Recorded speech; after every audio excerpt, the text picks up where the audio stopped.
Welcome back to Earth Station Trek, a place where we trek from the very beginnings of Star Trek on NBC all the way up to the most recent Paramount Plus episodes and everything in between. That's a paraphrase of what Charles usually says at this point.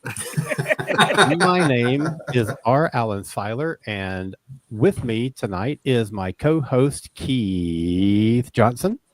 Darmok! Nice. And we are joined by Matt and Elaine Sweatman. Woo! Welcome, you two.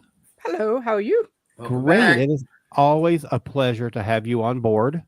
Hey, thanks for having us. And we usually have you on the occasion of you are currently plowing through the whole history of Star Trek season by season. And usually when you complete a season, we have you two on and we talk about that season and we get your best episodes, your crazy episodes, all that stuff. And you have just finished Next Generation season 5, Yes. which is a good one. Yeah. Yes. Well, Yeah. I think so. We're here to find out if you two think so. So tell me, first of all, tell me a little bit about your experience of not just season 5, but of going through Star Trek from a beginning point through to, because I know you've been doing it slightly out of order.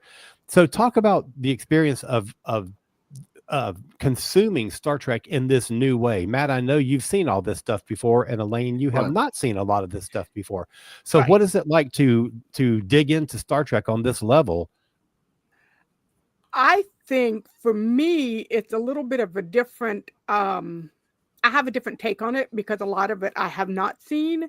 And since we started with Enterprise first, because it first chronologically in Stardate order, I have different feeling for Enterprise than a lot of diehard fans do, because just based on, I guess some people may say I don't know any better, but Well, you know what? Keith and I do know better, and we like it. I like Enterprise. I enjoyed it. I do know in listening to one of my other favorite podcasts when they explain episodes of Enterprise. They're a little, they can be a little harsh on it, but they're definitely looking at it with a modern day lens. Yeah. And so that there are a lot of problematic things, but I tend to try not to do that when I'm watching older shows, unless something just really glaring. It's like, oh, they would not get away with that today, but oh, well, they made it 25, 35, 40 years ago. Yeah. I know we couldn't do that today, and I understand why we can't do that today, but it's still part of TV history. Yeah, of course. So absolutely. So and you see, you haven't done the original series yet, have you? Or have you? You have. Yeah. Okay. Yeah. There's a lot of things there that, and even in Next Gen, because there are some things in Next Gen that are very not of the current, environment, say. Right. And it's so interesting, even something as recent. I mean, I say recent, but that's 40 years ago, Yeah. It seems still brand new to me. Yeah. Well, like the one episode that it wasn't this season, but it was where Beverly was in love with the Trill. The Trill, and then when the Trill had a female form, she was like, "Oops, nope, sorry," and I was like, "Oh, that's just rude." But but I understand. You TV, then you couldn't. She couldn't do that. They couldn't do that, even if they had really wanted to. I'm sure the network would have been like, "No, no, just no, you can't do that." So I understand that. Right. So Matt, how about you? What is it like guiding your partner? You are her tour guide through the history of Star Trek. How is it watching it again, but seeing it kind of through her eyes? It definitely puts a fresh look at it. And plus, for a lot of these episodes, it's been 20 or more years since I've seen them. So I have a new perspective on a lot of these episodes. But there's also, it's like finding that old comfortable shirt you hadn't had in a long time and putting it on, and it still fits perfectly. And you're like, yes, this is I remember this episode. I remember how I felt. So it's definitely it definitely doesn't take much for me to get back in the frame of mind to enjoy these episodes. So you don't watch TNG regularly, Matt? You don't go back and watch it a lot just for fun, to relax, or anything like that? It's hard. There's so much. Well, working full-time jobs and having so much television and movies and all, it's hard to find the time to watch these like I did when I was a teenager. Every rerun that was being aired, of course, once the videotapes came out, my God, I mean, it was I indulged and watched these episodes over and over and over. Right. But at some point, you just don't have the time. So, making this plan to watch it was something that it was a reward for myself and a chance to enjoy it through Elaine's eyes has made this such an enjoyable experience. Yeah. I know sometimes when we've been like on vacation or in a hotel or something, and you put it on one of the old the TV channel that's playing old shows, sometimes TOS will be on, or like you find Pluto. And so I probably have rewatched more TOS episodes that way just because it's on. And there we go. We watch it. But TNG, no, because it's not. Yeah. Well, funny related story. I was just in Florida for a week visiting family, and they're busy people, but they sit down and watch TV before they go to bed, and they usually go to bed kind of early. So then I'm just left to my own devices after that. But they have gotten in the habit of just putting on Heroes and Icons and watching all the Star Trek reruns, which is a 5-hour block of programs that starts at 8:00, and it goes in order: TOS, TNG, DS9, Voyager, Enterprise. So it doesn't end until 1 a.m. Oh, wow. And since I'm on vacation, I just watched it all. They would start it and watch the first couple of things, and then I would just stay up until 1 and watch them all. And it is, I just absolutely love going back to these older Star Trek shows and just watching random episodes. Yeah. But the funny thing is, my brother-in-law, he was like, well, Alan, you can tell it's getting bad when you resort to watching Star Trek. I was like, that's when I think it's starting to get good. No, never. So let's talk about season 5. How long did it take you to get through all of these? And let's talk about, well, first of all, let's do that, and then I'll get into some specifics. It took us longer to watch this season than the other 4. Yeah. Because looking back on Facebook memories and stuff, we were a year ago, we were watching season 2 of TNG, I think. But we had a tree fall on our house in August and had to August last year and had to move into another house for 6-7 months. And so things just, we tried.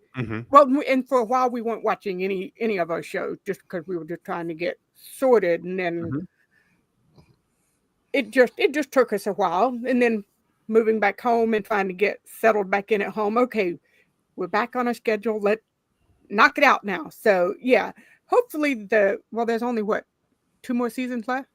And we're very close, and we're very close to starting Deep Space Nine. So I got a feeling I'm going to really want to speed this up because I want to get those episodes. Right. Oh, buddy, I can't wait because once y'all start DS9, that means we get to talk about it in depth. Yes. Did you say you're going to? I forget. We were talking, chatting the other day. Are you going to intersperse the 2 seasons, go back and forth, the series? Is that how you're going to do it? Yeah, it seems too chaotic to me to try to do episode by episode back and forth. Oh, yeah. You're going to lose the flow of the series, at least.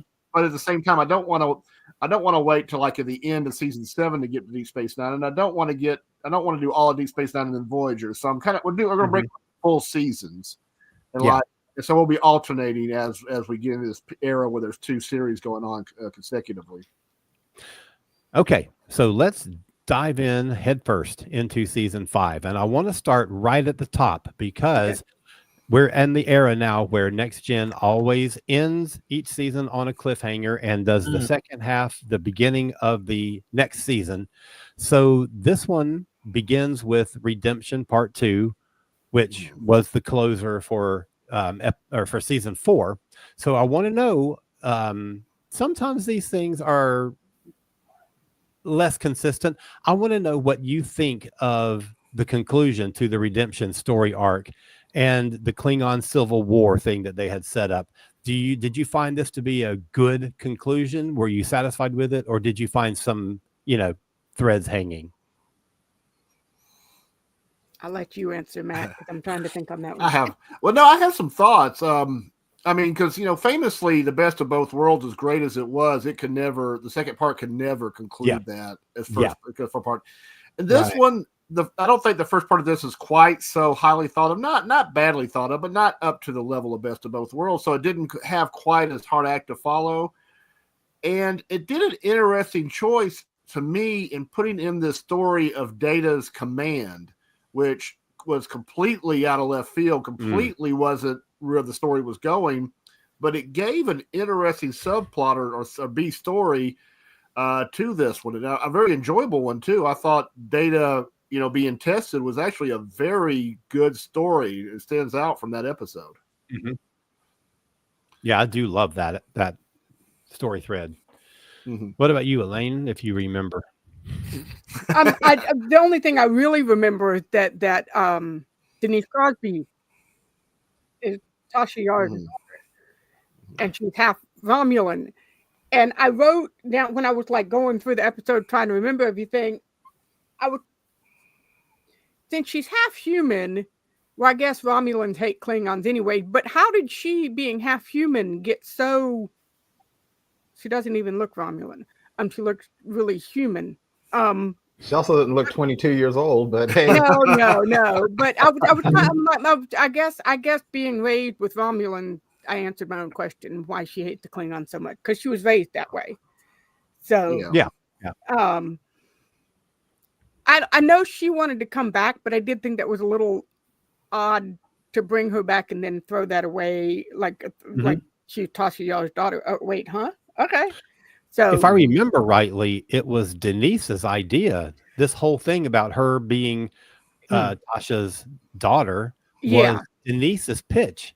Yes, it was. She said, and then it's a cool thing. Yeah, but to me, I wish that had been explained a little more, maybe. Yeah. As to how that had happened, just it sort of seemed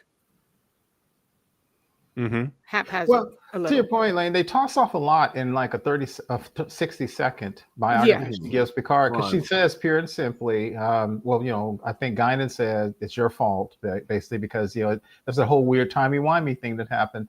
But in like 60 seconds, she just tells Picard, oh yeah, my dad was a great guy. He took pity on my mom and gave her a chance, which basically meant he made her mom sleep with him, because it's like, I'll kill you or you become my concubine. And then when her mom had the nerve to try to escape, her dad had her executed. Anyway, that's it.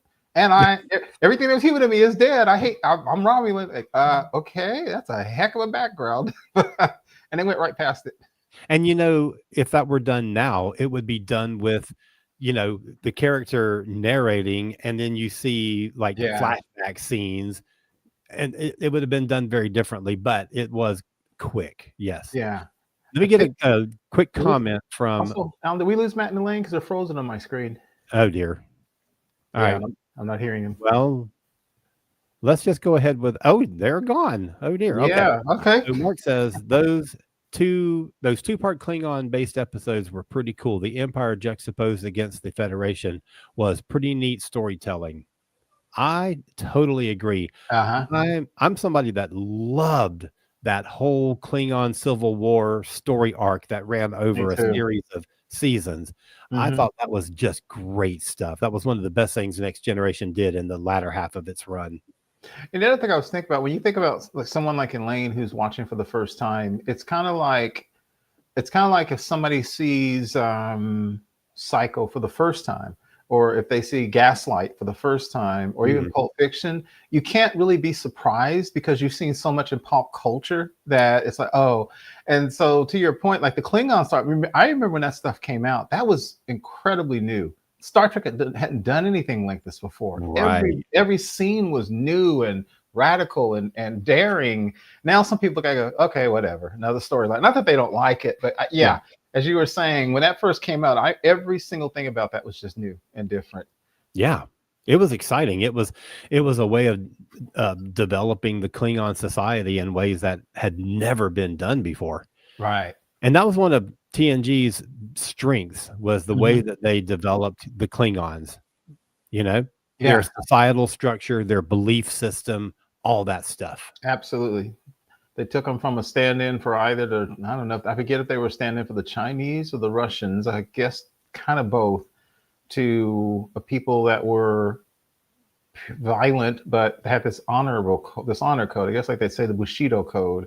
So they became a little bit different than we were used to before. Okay, so just got a message from Matt and Elaine. Their power went out. Oh no! And that's after we started. Before we went live, we had Charles and Veronica, and then they developed some kind of driver issue, so they aren't able to. Anyway, it's just you and me, Keith. Okay, so you want to keep going, or what do we need to do? Because this is for Matt and Elaine. Are they gonna? They think they can't come back on, right? Well, unless their power comes back on. Yeah. All right, so we don't necessarily have to talk about season 5 because we really want to do that with them. Right. So let's just talk Star Trek. Okay. So we want to talk crazy ass episode. Yeah. So what do we want to talk about with Star Trek? Well, I'll tell you what, for the folks that are watching, pitch us a question and we will discuss it. Until then, let's talk about Next Gen and the Klingons. Let's talk about some of the highlights of the way that they developed the Klingons in really new and daring ways. What were your thoughts at the time that we were watching, when all the episodes were new? I would wait for that season's Klingon episodes, because it seemed so grand. It seemed very space opera, Yeah, because again, coming up on the original series, first and foremost, of course, was the look, which came in the original, the motion picture, Star Trek, the motion picture, and everybody was like, "Why did the Klingons look different?" And then, of course, that became known as the forehead Klingons, or the Worf era Klingons, or the TNG era Klingons when they came back looking like that. But you're right, because I remember even in the episode where Worf encountered the Klingons who were fugitives from their own empire, it was called Heart of Glory. Remember the ones where basically they felt the empire was weak and had lost its way, and they had what really, really, really soured Worf on them is he found out they destroyed a ship of other Klingons to get away. Yeah. And Worf's like, okay, you're talking about honor and glory, and you killed your own. You're not Klingons anymore. But I remember even in there was that music. You remember whenever they come in, there was that music. And they would always play this really kind of tough music, and then they had the leather, which is passing for armor.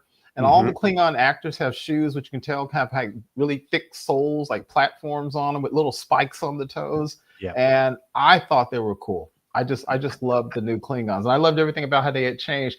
Kind of like of all the Klingons that had come before, I've said this many times, I could see Kang being that kind of Klingon. And so they kind of worked for me with him. Yeah. Talking about Harding, we're going to get this question from Mark in just a second, but talking about that episode, I loved that they assembled a weapon from bits of their uniform. Yes. Like you search up somebody for a weapon and you don't find it because it's all disassembled and all like patched into different parts of their uniform. I thought that was a cool thing, man. That was amazing. I thought that was smart. All right. Mark would like to know from us, if I can get this to come on screen, what do we think about the 2-part data-centric episodes?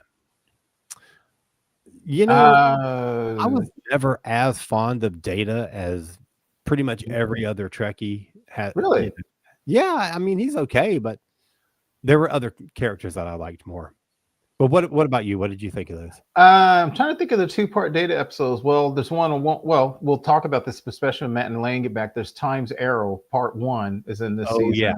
Yeah, which is data centric. I like that one. I don't love Time's Arrow personally. It's fine. It's just fine to me. It has some good concept. One of the things I do like about it was there's a scene where you probably remember when Data gets on the elevator, the turbo lift with Riker, and Riker's kind of talking to him. And he's blah blah blah, and he's making small talk. And then Data stops and says, "I've noticed a certain discomfort in everyone on the ship as they talk to me." And Riker's, I'm going to paraphrase. Riker's like, "Dude, they found your head in a cave, so you're gonna die. This is awkward." And I remember Data says something later on, and that he said, "There's a weird comfort in knowing that even he has basically a termination date." Yeah. Because one of the things is, as Spock said to Data, unification, Spock, remember one point Spock said to Data, "This is weird. You have everything that people supposedly want: super strength, long life, no emotions at all, yet you want to be like us." And I think it was for Riker for a second, it's like, wow, you could be immortal, but you find comfort in the fact that you may die. And I thought that was a really cool little moment. The rest of that one with I don't know, the whole thing in San Francisco, the Mark Twain was fine. Well, I don't don't get too much into that, since we're Yeah. going to talk about it when we have Matt and Elaine with us. But I think what he's talking about is like the lore thing, and the one like where Data has dreams, and that was a two-parter, and that was sort of a Worf / Data, like two separate things going on, but it was spread over 2 episodes. And I don't know. I mean, I think some of those ideas were interesting, but I just never really, I don't know. It didn't grab me as much as other things did. Yeah, and there's one coming later that Matt and Elaine haven't seen, but there's I think that's coming later, right? The one where Laura comes back. That's what I'm talking about. Yeah, that way. Yeah, that didn't. Yeah, it didn't do a lot for me. I think then too. Laura was always a mixed bag for me. The evil twin is always something that can work, but you kind of don't want to go to the well too many times. So Laura showing up and leering and stuff after a while is, oh, it's Laura again. And of course, nowadays we say, if we see, even though we love him as an actor, if we see Brent Spiner in one more additional role as an ancestor of his own, it starts getting a little old. So I think I kind of, Mark, I kind of agree with Alan. Actually, I love Data as a character, but I don't know if those episodes were great for me. For me, the standouts have been the standalone episodes, such as The Offspring, when he created his own daughter, Lal, and things like that. Those work for me a lot better than some of the big ones like that. The girl that played Lal, I have only ever seen her in 2 things. She was in that episode, and in one episode of The Golden Girls, she played Blanche Devereaux's niece. Really? Wow. Yeah, a very oversexed Blanche Devereaux type of character. And I've never seen her in anything but those 2 things. Because she's such a good actress. Yeah, I thought so too. Yeah. Okay. Mark also says, I love the female foils for the main characters. Picard had Vash, Riker had Shelby, Worf had Kalar. Of course, they killed off Kalar. Yeah. I hated that they killed off Kalar. Yes. I thought she was such a great character, and I was so mad that they offed her. And like the second time she was on, I think. That was aggravating. Susie Plaxton, right? Is her name? Yeah. She's a great actor. Now, she was originally introduced, I think, on the show. I think it was Dr. Solar, the Vulcan. Right. And I just remember a lot of dudes commenting how hot she was. I remember those comments on whatever the boards were at the time, because ironically, she was playing an emotionless Vulcan, and people thought she was kind of cool and hot. The way Leonard Nimoy's Spock became a heartthrob for a lot of women, because that cool cerebral thing. So then when she came back from playing her to playing Kalar, and she's so sarcastic, and she puts Worf in this place, and I just loved everything about her. Like remember one time she came back and she said, "What, Worf? No bite on the cheek to say hello," and just the way she says it, and jumping way ahead, but she's kind of like Dax with Worf. Worf needs somebody sometimes to take the piss out of him. He's a good guy, but he's a little uptight. And she was great for him. Yeah. Yeah, I agree. I thought she was a fantastic character, and Susie's such a great actress, has done so. She's like the Jeffrey Combs. Yeah, she's like the second rung Jeffrey Combs, because she's played so many different characters, and most of them so many different races. And man, she's been so great in this show. And also real quick, when you say about her killing her off, the one thing about death, though, again talking about things that were new. Everything around that death with her was, again, new, and you've never seen in Star Trek. Remember, Worf takes off his badge, and he goes after Duras, and he kills him and impales him with his bat'leth. At the time watching that, you're like, You've never seen anything like that in Star Yeah. Trek. And Yeah. even the Klingon death cry. And I never forget that when he roars when she's dead and Alexander is freaked out and runs away. That's some good stuff there. Yeah, agreed. And went on to play characters in other shows, like particularly an Andorian character in Enterprise. Yeah, I forgot about that. That's right. Man, she was so good in that. Yeah, she brought some. She was Lady Q, whatever that was, and Voyager. She actually had good chemistry with John Delancey. Lady Q. Yeah, she was good. She's a good actress. Everybody likes her to this day. People follow her on social media. They just she's got a great attitude. And she was a great. I agree with you. Killing her off was really a sad thing. Yeah, I mean, and I kind of get it because it was putting Worf in the role of having to be a father. Yeah, because that's how he gets whatever that kid's name is. What's the kid's Alexander? Name? Alexander. Oh my Alexander God. Roshenko. Yeah. So that's part of like that resculpturing of Worf and examining who he is and who he becomes with this new responsibility and all that kind of stuff. But I really hated not having Kalar around anymore. Same here, because Worf goes on to prove that he's a really bad father for a long time. Oh, yeah, well, of course. He doesn't, he wasn't ever expecting to be a father. Right. I mean, I kind of get it, but at the same time, it took him a while to grow into it. Yeah. So, and I thought the conversations, some things like this are you find personal thing. I've always found conversations around identity fascinating when you are mixed. I'm not mixed race or anything, but I thought that the whole discussion around Kalar saying Alexander has a choice not to want to be a quote unquote Klingon, and Worf's like, but she's part Klingon, and she's like, yeah, but he's also part human. And I always found that because I never forget when he was talking to Alexander one time. Alexander, when they were talking, and he was saying he talks too much basically, and he said a warrior does not ask so many questions, and Alexander says, I don't want to be a warrior, and Worf's like almost lost it, and he's like, oh heck no. My kid needs to be a warrior and learn how to kill people. And Kalar's like, he's got to find its own way. And that becomes a defining trait for Alexander, whose character was never quite done right. That becomes his defining characteristic wherever he shows up going on forward. They really... I liked Alexander well enough on Next Gen, but then when they moved Worf over to DS9 and then Alexander comes on and all of a sudden he's like 15 years older. Yes. Yeah. And he's like trying to be a warrior to make his father happy or something, whatever that nonsense was. It doesn't work, does it? God, I hated that. Yeah. Like all of a sudden he's a grown kid and you're like, he was like 4 years old a year ago. What's going on? That was so stupid. I really hated that. I do too. And I don't like the way they treated his character. I mean, I know what they were trying to do, but they made him kind of a sad sack and a goofball, and didn't work. Okay, so viewers, we have lost all of our co-hosts and our special guests for the night from different power outages. So we are flying by the seat of our pants. So we're asking people to pitch us some questions that we can use as talking points. Mark has given us a couple of really great ones. So it is your turn. Throw us a question or a topic and we will explore it. So until we get another one, how about we talk about fatherhood? Okay. In Star Trek. Okay. The obvious example there is Cisco. And we've talked about the Cisco relationship with, the father and son there. But are there other ones? What else can we think of? In all of Star Trek? Yeah. Like you said, Cisco is straight up the best of all. Then, of course, there's Spock and Sarek. Yeah. True. And then there is Riker and his daddy, with whom he had issues. God. And the one episode that he showed up in. Yeah. Oh, that was so bad.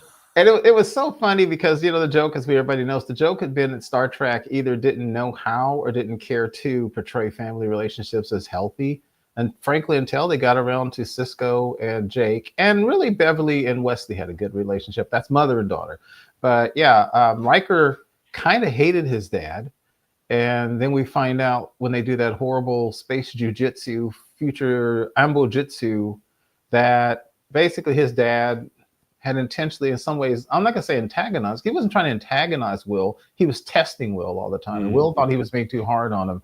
But in there's a kernel of truth. You said something very interesting, I thought, that people don't consider. You said basically, do you really call Worf a terrible dad, or he just wasn't ready to be one? And frankly, maybe he didn't step up to it. But at the same time, he is on a starship. He doesn't know how to raise a kid. He just had his wife's his son's mother killed. Maybe he did think it was safer for his kid back on Earth with his parents. With his right. Sure. And, so, and I mean, we're in the era where, this is the Enterprise D, the first ship that's supposed to be traveling out farther into the galaxy than we've ever been before. So there are families on board, which is the first time that's ever happened. But then, of course, the ship never goes out that far. Right. Anyway, that's a whole nother thing.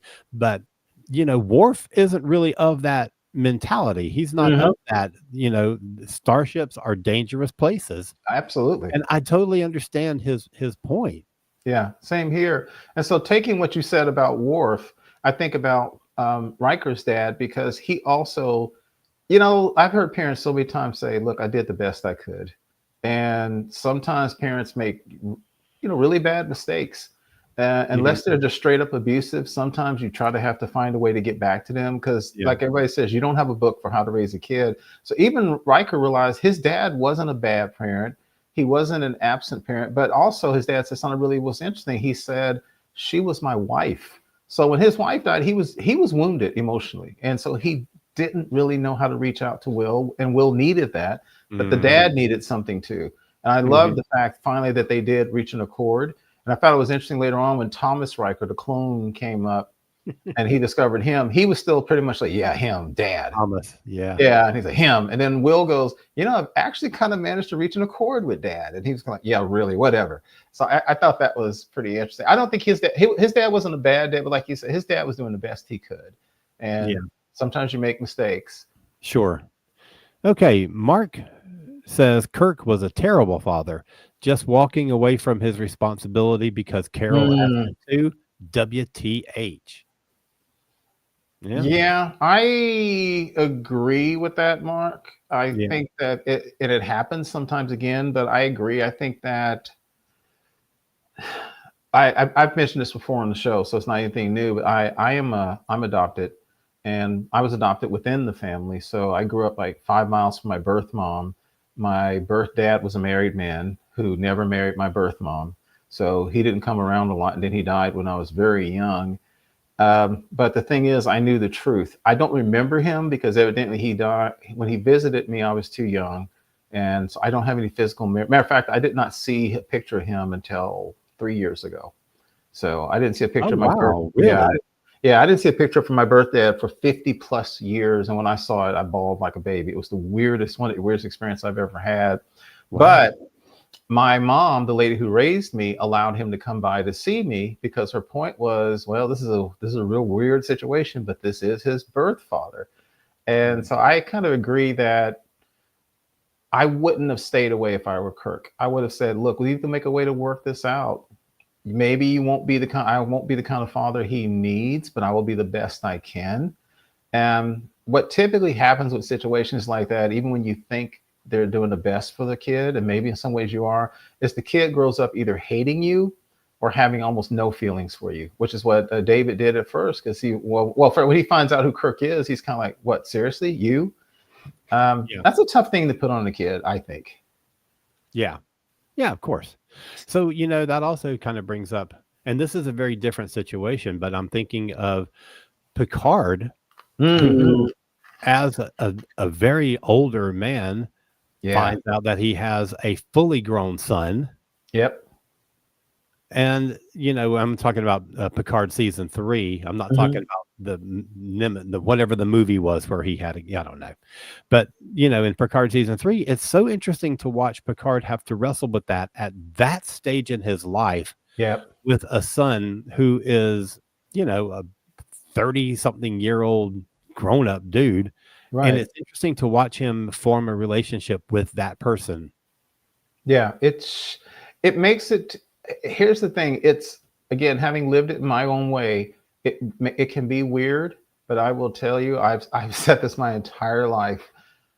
I had a friend who was adopted, and he knew he was adopted, but he didn't realize the circumstance of his adoption until he was 18, and his mom told him. And long story short, he found out that he was the product of a weekend affair with a sailor, literally in town for the weekend. Wow. His mom was a nurse. She got pregnant. She gave him up for adoption because of the scandal. And I will never forget this. When he called and told me this, he was devastated. And I mean devastated to find out that he was a product of a weekend fling. To find out that his dad was somebody who just maybe not even know he existed, that his mom was embarrassed. Now, I came from a relationship where my mom was, with somebody else. I knew that growing up. So all that, whatever, all that shame, which I never had, or all that weirdness, I had time to kind of adjust to it. And so I've always told people this, and I mean this sincerely, if you can, I think you tell kids as much as possible. And the only time I honestly feel I would ever hesitate telling a child their truth of their birth is if it was a sexual assault, or no joke, if their dad was somebody like Jeffrey Dahmer. Yeah. Then I might be, how do you tell them that? Other than that, Beverly should have told. And I know, and I know people say it's the woman's choice because she's the mother, but I also feel very strongly this is not to go against women's rights. It's the dad's right as well, because even though women carry the child for 9 months, 50% of the DNA is the child. Yeah. Interestingly, Gates McFadden did not like this choice.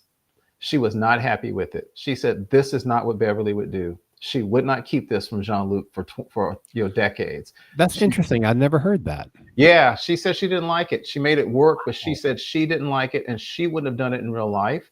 She said, in real life, I would have had a conversation with the father, and it would have been, maybe difficult. Yeah. But yeah, she didn't care for it, because what happens when you don't know is the kid comes off thinking you didn't love me or you hated me. And I hate that kind of contrived scene where for some reason, Picard for one time goes, "What about family?" "Oh, I had family, Starfleet." He basically said, "I don't give a shit if I had a kid." I mean, he didn't say that, but the way they contrived this, almost like, so now the kid's like, "I hate you." So now he's got to find his way back to us. So I agree with Mark. I think that was I don't like it, but I guess that's what they were writing in dramatic tension. Yeah. Yeah, sure. Okay, so Matt Sweatman is alive. Hey, Matt. I don't know if he has power now or if he's just using his phone data. But hey, Matt, thanks for hanging out with us for 10 minutes. And then right. We get it. Mark says, "I heard a fan rumor that Wesley was actually Picard's son." Yeah, I've heard that before. Yeah, I've heard that. Yeah. I don't like it. What do you think? I don't know. And I don't think it's necessary at all. Me and that never even occurred to me at the time I was watching the episodes new. I was like, okay, so he's got a father. Picard and Beverly, always kind of flirted with the idea of having a connection, but I don't know. I don't think that's a necessary thing. No, and also the bottom line is, here we go, talk about manufacturing dramatic tension, because for him to be Wesley's father, he would have had an affair with Beverly when she and Jack Crusher were together. And Jack was his best friend. Right, exactly. Yeah. Not that never happens, but see, that's so like TV daytime soap opera. Yeah. I'm so glad that they never went with that kind of thing, because I hate that stuff. I do too. I agree with you. Just let people be happy and nice. I don't need contrived dramatic tension, Yeah, because the real truth of how many people have not had a situation where you fall in love with the wrong person? Yeah. A coworker, or an infatuation.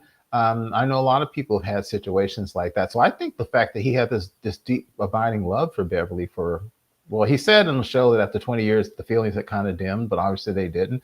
That was tension enough, because then he even felt guilt. I never found out exactly what mission Jack was killed on, but he kind of felt weird about that. It's like, crap, my best friend, whose wife I dearly love, is dead. Oh God, now what do I do? A lot of stuff there. Yeah. Okay, what else shall we talk about, Keith? Okay, so we talked about fatherhood. What about motherhood in Star Trek? Well, the obvious parallel there is, since we were just talking about them, Beverly and Wesley. Yeah. And man, what a big ball of nothing that was. You mean the relationship? Yeah, no chemistry.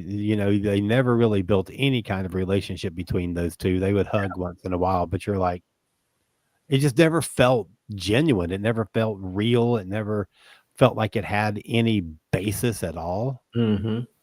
What do you think? It's so funny because we were talking about this a second ago, but as soon as DS9 started, like literally that first episode, and you see Jake and his father, and you're like, that's what it should be. Right. Okay? And I just never got that at all from Beverly and Wesley. And that not the actor's fault. I just don't think it was ever really written into the scripts. You think it's because they didn't want to or didn't know how to? I don't know. Yeah, because I do think this is the thing. This is a tricky thing you always get into. Most of the writers, other than Melinda Snodgrass behind TNG, were men. And then you've got Rick Berman. Rick Berman has his reputations, depending on who you listen to. Well, there was later on, there was Gabrielle Beaumont.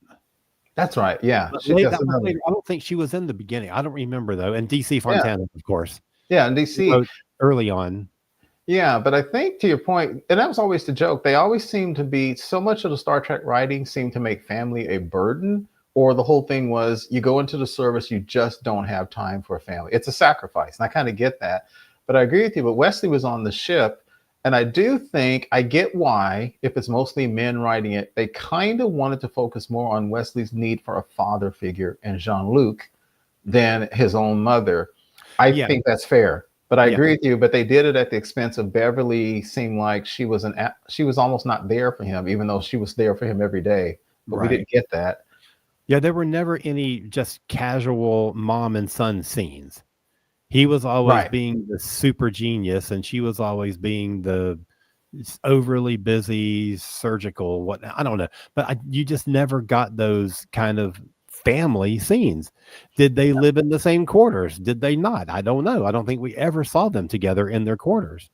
Yeah, and again, Gates McFadden said the same thing that you're saying. She said many interviews, she said we were on the same ship, but they never really wrote us like a mother and a son. Yeah. And again, I like Gates McFadden because, let's just be straight, there's a lot of people who now, like I've heard a lot of people say, well, some people go the other way. Some people have said, well, they spent too much time with Wesley. And I was listening to another podcast where it was all women, and they said Wesley didn't need a man. They should have only written a relationship with him and his mother. Well, I completely disagree with that. A boy needs a man just like a girl needs a mother. And so to what you're saying, Alan, Gates McFadden was like, it shouldn't have been one way or the other, but that's how they wrote it. It's almost like she said the writers almost felt like he either needed to have a relationship with Picard or he needed to have a relationship with Beverly. And she's like, he could have done both. Right. And they didn't know how to do that. Yeah, that's what you do. I mean, you've got a lot of lead characters that you're balancing. Yeah. So I don't know. Maybe they felt there wasn't time to devote to that kind of thing, but they should have. Absolutely. And speaking of down to mothers, the other obvious one, same show, is Lwaxana and Deanna. Oh, that was a mess. Yeah. Man, I love Lwaxana. I like her too. Sometimes she gets a little bit on my nerves, but so what did you think about her as a mother in the relationship? Well, we only see them as grown-ups. Right. Where she's still trying to mother Deanna, but Deanna is a fully formed adult Betazoid being and doesn't really have that same relationship with the mother that the mother wants, and the mother is kind of smothering. Yeah. So I don't know. The mother always seems a little bit more focused on status. Yeah. And wanting her, I mean, it's almost stereotypical, wanting her daughter to marry off and find a man. Right. Ugh. That's so not 24th century. Yeah, a certain type of man. And that guy that they had the arranged marriage with, I forget the actor's name, which is so weird because he went on to play some really creepy roles after that. He was in Prison Break, and one of the worst roles you will ever see. Lord have mercy. That was David Ogden Stiers. Stiers or Steers. I don't know which way it's pronounced. Yeah. Lowlights is in the same vein as Wesley and Neelix for some people. A lot of people hate or love the character. I like her. Sometimes her comedic shtick got on my nerves, but I liked her overall. And to your point, when you later on find out what had happened to her, not only did she lose her husband, but you found out that whole of the story, the Dark Page episode. Yeah. You now realize, why she is the way she is. And I think I think if nothing else, what you can say about these parents, they may have not done it right, but you know what? She didn't abandon her daughter, and she did the best she could. And sometimes when you become I noticed from talking to people in my own experiences, I'm not a parent, but you become an adult and you deal with real life and you realize, well, crap, maybe I didn't have the fairy book upbringing, but my parents sure as hell did the best job they could. And maybe I couldn't have even done that well. Right. Okay. So Mark has a great example of successful mother, and that's the Horta. That's actually a good point, Mark, because every Mother's Day, many people, including myself, post pictures of the Hoarder for Happy Mother's Day because she's the mother of 50,000 new kids. So, or however many, every 50,000 years the race die. I agree. Yeah. She killed for her kids. That's right. And he also brings up Naomi Wildman, which I hadn't thought about, but this is a really good example because this is somebody who had a mother. The mother gets killed, and she is basically raised by the ship. And Neelix sort of takes on the role of parenting her, but he's talking about her seeking out Seven as a big sister type. That's so interesting. Yes. And there's only been a couple of times that we've seen an orphaned kid on any of these shows. There was one in Next Gen, but it was a 1-episode thing. It didn't go anywhere beyond that. But Naomi Wildman, we basically saw her grow up on that show. And when we first met her, she did have a mother. The mother gets killed in an accident, and then she grows as part of the ship. And I think that's Mark, thank you. I mean, Matt, thank you. Oh, dang it, Mark. Thank you so much for bringing that up because that's a great example. And I loved Naomi. And it was kind of a natural thing that it helped Seven develop her own maternal instincts. And it's funny you say that because I remember the episode, and the Scarlett Palmers who played Naomi Wildman, she was such a cute little kid. And to point to Alan, the episode or the thing you're talking about, Alan, remember it was the episode she was kind of stalking Seven. She was following around the ship, and she kept peeping around the corner literally at Seven because one, she was scared of her because she was a Borg. And I'll never forget, Seven turns to her and she says, "Naomi Wildman, subunit of Samantha Wildman, state your purpose." And I just love that. And they even did a thing that could have become stupid, but it always worked for it. It's one shtick that worked. Every single time Seven saw her, she would always say Naomi Wildman, her full name. And somehow it worked, even though they had developed a great relationship. Right. So I did like those two together. I thought that was a good one. Good call, Mark. Now, this is interesting. Matt says that he can see some similarities between his wife Elaine and Elaine's mother to Deanna and Loxana. Really? Matt, do tell. Yeah, but he's going to be doing it in text, and I don't think that's going to work as well. Yeah, Matt, do tell. Was the wedding until they get him until they're back on the show, and then we'll say. So tell us the story, Matt. Yeah. I will say one thing, as I say again, I don't have children, but one thing that I have learned, also talking to my wife and other things in my situation, is nobody's parent is perfect, and you just have to sometimes understand they just did the best they can. Now, again, unless they are 100% neglectful or truly abusive, then you grow up and you kind of you have to cut your parents a little slack. They may not be what you were. And then, like I said, with Loxana, for a lot of reasons, the woman was widowed and lost a child. Yeah, I could see how she went the other way. Well, Deanna thinks she's a little bit too loosey-goosey. But sometimes, and then the one you mentioned with David Ogden Stiers, when she was, when the episode where he was going to go to the planet where they make you kill yourself when you're 60 years old, which is so weird. I love the scene where she starts crying and basically says, "You don't know what it's like, Deanna, when you start feeling older." And she kind of shows that other side of herself. Yeah, but at the same time, those last 2 or 3 Loxana appearances were so dreary and so maudlin. Mm. And I was just like, oh, I need the humor back. Anyway, so it looks like Matt and Lane's electricity is back on. But we only have 10 minutes. We only have 10 minutes left. So yeah, so we're gonna have to reschedule you guys again. Yeah, we will definitely have the 2 of you on next week if all the schedules align. If everybody's available next week, we'll just have the 2 of them on next week, and we'll talk about Next Gen Season 5 then. Yeah, I think, and I get it. We were talking about dramatic effect. I think, and it's not, and you can't always say that when Star Trek doesn't do appearance right. I can't say, for example, it's just because for a lot of time it was men who don't know how to write relationships, or some people say, well, men don't believe in stable marriages. No, I think at the same time, some of this is just dramatic license. Like, look at Michael Burnham's mother. That whole weird thing where her mom was still alive and she kind of didn't know, and blah, blah, blah, and the Red Angel, and then there was some anger and all this kind of stuff. I think a lot of times when they do that, they're writing for dramatic effect. Sure. They're trying to make something go on there. Right. And that's why you have families and relationships, because that's where your dramatic tension can come from, Right. In some way, one way or another. That's how it's going to be. All right, so we've got about 9 minutes left. Let me go back real quick because you asked about fatherhood and I missed one. It's not shown a lot. I love the relationship we see that Jonathan Archer had with his father in Enterprise.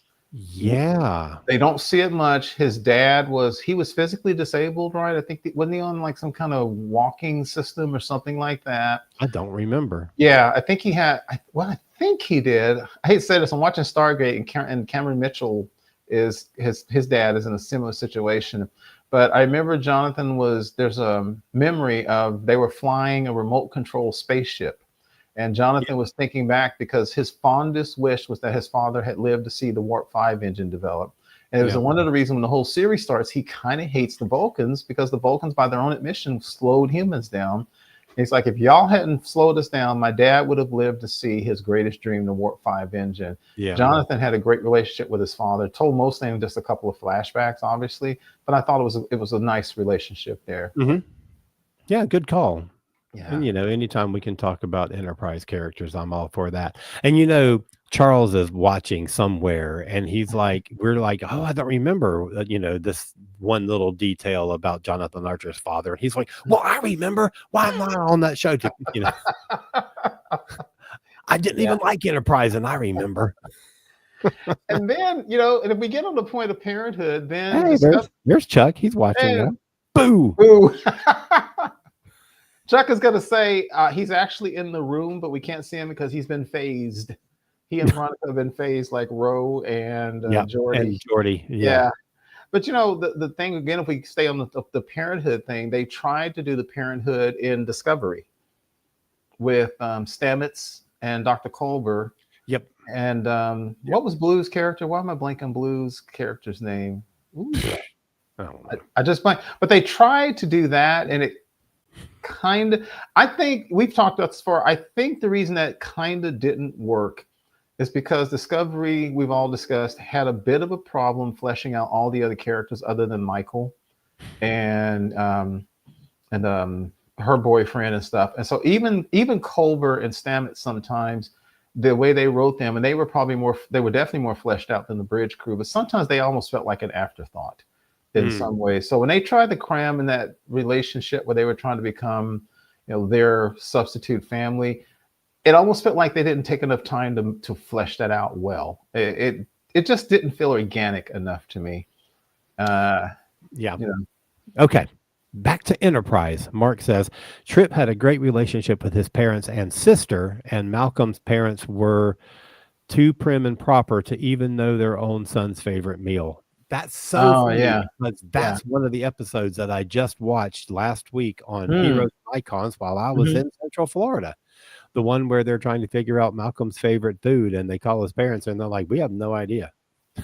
Well, it was such a British stereotype because they literally said, And yeah, because you're right. Jonathan said he didn't have a whatever. They said he just always ate what we placed in front of him. So he was so British. Yeah. I thought that was, I thought that was funny. It didn't say he had a bad relationship, just seems like he was just a proper good little boy. Yeah. And what's so funny, my God, if you ever look at Dominic Keating in real life, he is so not that character. Oh my gosh. He's ribald and he tells jokes and he is not Malcolm. It's so funny. He is so against type. Well, it's called acting. Yeah, and he does a good job at it. Just like the guy who plays Trip. He's not from the South. Right. But yeah, Trip and his family, that's a good example too. And I don't think we ever really saw his parents, and we barely, I think we only saw his sister in a flashback, but we know from what he would say about them that they were a tight-knit unit. Right. And, you know, what kind of environment he grew up in, basically because of the guy he ended up being. Right. And we know Travis Mayweather had a great relationship with his parents because he was raised on the ship. And remember, I'll never forget, there was an episode, his dad had passed on, and Jonathan said, there was an episode where Jonathan Archer revealed why he chose Travis Tucker to be the pilot. And he said, turns out his dad had written Jonathan a letter, and it basically said, you're a damn fool if you don't choose my son to pilot your ship. And when he had left, it broke his father's heart but that's what children do sometimes. You go not beyond your parents, you just take a different path. Yeah. So he had a great relationship with his parents. And evidently Hoshi had a great relationship with her folks. So, normal stuff. Not that you would know from watching the show, because they did so little with her. Exactly. Just the time when they thought crime. Yeah, just the time when she had that weird dream where she thought she was dead. And Jonathan called her parents and told her that she was dead. Yeah. Harry Kim had a good relationship with his parents from what you see in the flashbacks. But then Tom Paris had a horrible relationship with his dad, which again, that's the Star Trek way most of the time. It was mending toward the end of Voyager, where they're getting in touch with the Alpha Quadrant. And I love that. That's my favorite episode of Voyager. Yeah, and I think this whole discussion just shows we can do a whole episode on parents in Star Trek. We could. Yeah. I think we may have just done. Yeah, right. I think everybody has stories to tell about parentage. Yeah. Your parenting. Well, all right. That's sort of pretty much brings us to the end of our hour. So, Keith, where can people find more of you on ye old internet? You can find me on Facebook, primarily the ESO Network Facebook groups. Right on. And on behalf of Chuck and Veronica, I will say that you can find all about their pursuits outside of this one at feltnerdy.com. And they have that's a puppet show. That's a puppet project that they do. And they also have Felt Nerdy and Dirty for their more adult content. All right. And if you are a music fan like me, you can find them also on the Monkeying Around podcast, which is also co-hosted by Elaine Sweatman, who we had at the beginning of our show tonight. And then, for Monkeying Around and for Felt Nerdy, they have got all kinds of shows coming up. So go look at their socials and their website and look at all the stuff that they have going on. For me, just go to cosmiccreative.com, KOZMIC creative.com, and you can see all my books. And I've got some new stuff coming out, well, eventually. And I've got a documentary in the works and all kinds of crazy stuff. And you can find out full information about our book, The Earth Station Trek Guide to Star Trek.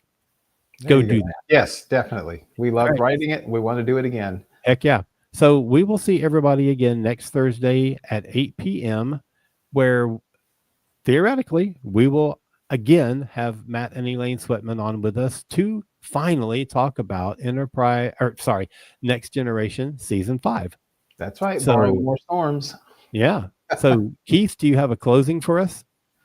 Mzadi, their face is wet because we lost all of our other hosts. Perfect. All right. Everybody have a great week, and we will see you next week, Thursday, 8 p.m. Take care.